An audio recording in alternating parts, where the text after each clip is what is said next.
کی بارگاہ میں ایک نابینا خدمت میں حاضر ہوئے، حضور کی بارگاہ میں ایک نابینا حاضر ہوئے اور اپنی بینائی کی شکایت کی۔ حضور نے فرمایا صبر کرو، دعا کرتا ہوں۔ فرمانے لگے حضور کوئی ہاتھ پکڑنے والا نہیں ہے، ٹھوکریں کھاتا ہوں، آپ دعا فرما دیں یہ بینائی واپس آ جائے۔ اچھا، آپ نے فرمایا چلو ایسا کرو، وضو کرو اور یہ دعا پڑھو جو دعا میں نے دی ہے۔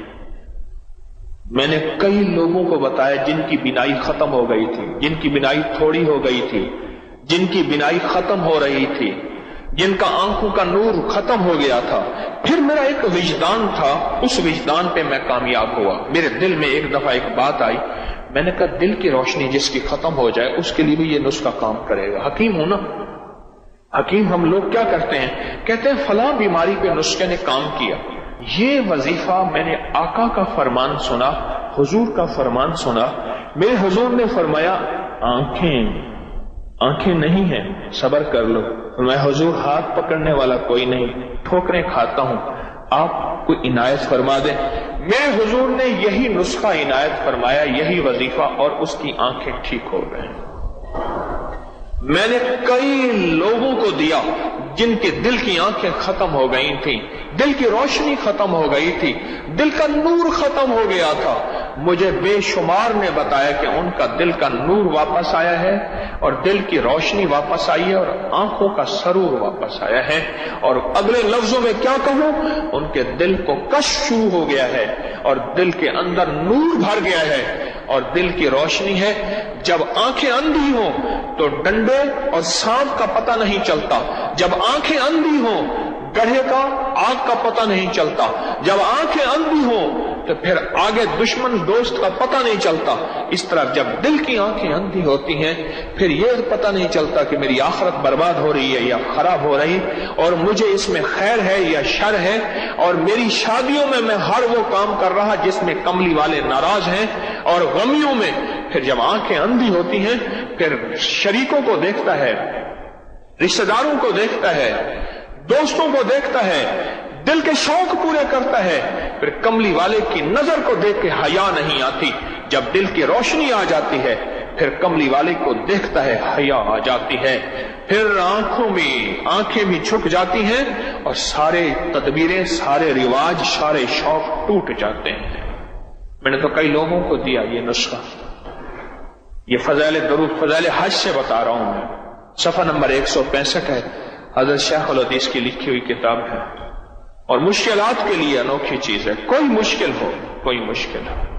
مسجد نبوی شریف میں پاکستان کا ایک بہت بڑا افسر تھا، میں نے اعتکاف کیا آخری عشرے کا مسجد نبوی میں، تو اعتکاف کے دوران انہیں پتہ چلا کہ طارق جو ہے وہ فلاں ستون کے ساتھ بیٹھا ہے، کوئی غالباً 18-19 سال پرانی کی بات ہے۔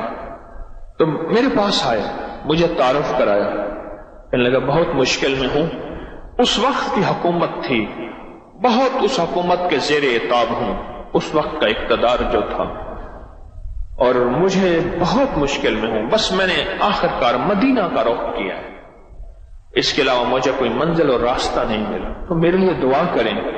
میں نے کہا یہاں حضور کے روضے کی طرف اشارہ کر کے میں نے کہا ان کے ہوتے ہوئے میں دعا کروں، میری کیا اوقات ہے، میری کیا اوقات ہے۔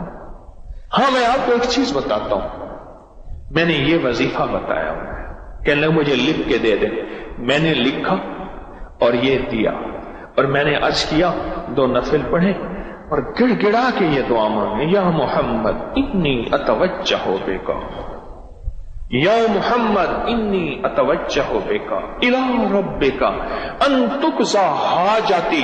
جب لفظ حاجتی بیان کریں تو دل میں اپنی حاجت بیان کریں، اپنا مسئلہ بیان کریں، اپنی مشکل بیان کریں، اپنی الجھن بیان کریں، اپنے مسائل بیان کریں۔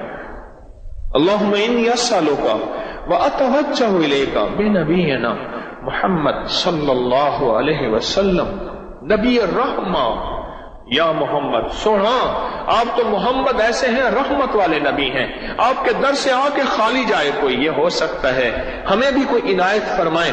یا محمد انی اتوجہ بک، سند کے ساتھ، حدیث کی سند کے ساتھ یہ واقعہ موجود ہے، یہ غیر مستند حدیث نہیں ہے، کوئی گھڑا گھڑایا واقعہ نہیں ہے، کوئی قصہ نہیں ہے۔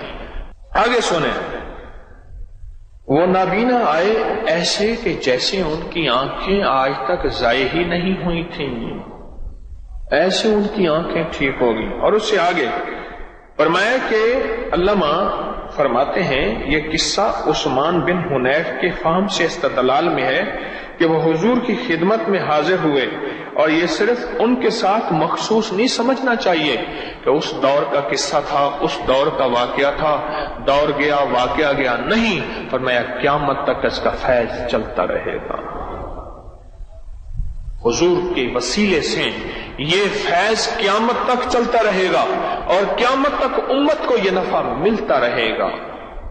مجھے کئی بزرگوں سے اس فیض کی اجازت ہے، میں نے ایک دفعہ عمل کیا تھا، شیخ عبد القدوس گنگوہی رحمت اللہ علیہ بہت بڑی ہستی، صدیوں پرانے گزرے ہیں، میں نے ان کو خواب میں زیارت کی، میں نے ان سے اس عمل کی اجازت مانگی تھی، مجھے انہوں نے اس عمل کی اجازت دی تھی۔